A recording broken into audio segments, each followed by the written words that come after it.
Hi guys, this brief and short is to do with communicating effectively with parents. So a lot of the ideas in this mainly come from Tom Bennett's book Running the Room, which is an excellent guide to behaviour management. But there's a brilliant chapter which focuses on how to build bridges with parents and how to communicate effectively with them via phone call or in person. So the broad things I'm going to talk about today is the idea of building bridges before you need to cross a river, the importance of asking for parents' help, and the importance of scripting a phone call, particularly if you feel daunted by the call itself. So first thing, build bridges before you need to cross a river. A nice little analogy, which is focused on the idea that actually parents have preconceptions. Some of them would have had terrible experiences of school, and they will bring those preloaded ideas about what teachers are and what they represent and their views on education to their children and to any contact that they have with us. So those parents often perceive teachers as obstacles to their child's success. Of course, the vast majority of parents view teachers as allies to supporting their child to be as successful as possible.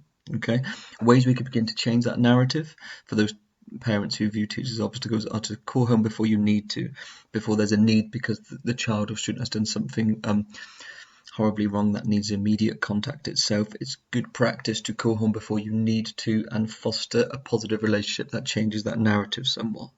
Another good way to really focus on tearing down those barriers that the parents have is to ask for help. Tom Bennett refers to this as the Benjamin Franklin effect.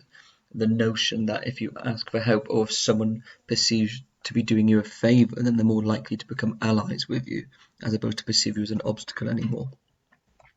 There's also the importance is if you're worried about parental contact, and you wouldn't be alone then. Many people worry about calling home, particularly if it's to say something that the parent might not want to hear.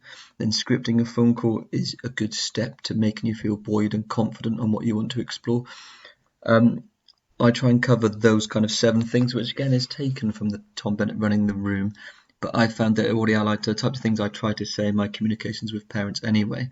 So you matter, as in the parent, making them feel like it's important that they're able to talk to you and you're grateful for that contact. Their child matters. The child's learning matters, their behaviour matters. But also a really important one is the idea that you care about all of these things. You care about their child's success, you care about the parent being okay, and that you need their help to help the child to be successful. And then there's that final idea of making things better together. Okay, so what might that look like in practice? The notion of you matter, I think, is characterised by the first sentence on the right. Hi, is that Mr. Mrs. It's Mr. P from TCC. I'm tutor, teacher, head of year, whatever it is. I just wondered if you had a few minutes to talk about. Thanks. So the idea is that you're asking if they have the time, you're expressing value towards them, appreciating that life is busy and stressful, and trying to support. I need help getting Barry back on track. The idea then is that Benjamin Franklin effect. You're beginning to work on it together through the language that you're using itself. But I think a really fundamental important thing when communicating with parents is that very notion that actually you care. You care about that child's success. Communicating that to parents makes it very difficult for them to perceive that you're just treating their child horribly, that you're just being mean to their child itself. And you have that moral imperative then, the idea that you just want their child to be successful. And if you go in with that foundation to any phone call, then by and large that phone call will be okay and will be fantastic and will begin to build those bridges that you need for effective communications and develop that rapport with a parent that you can take into future conversations and work together to make things better for the child. Okay, hope that's helped.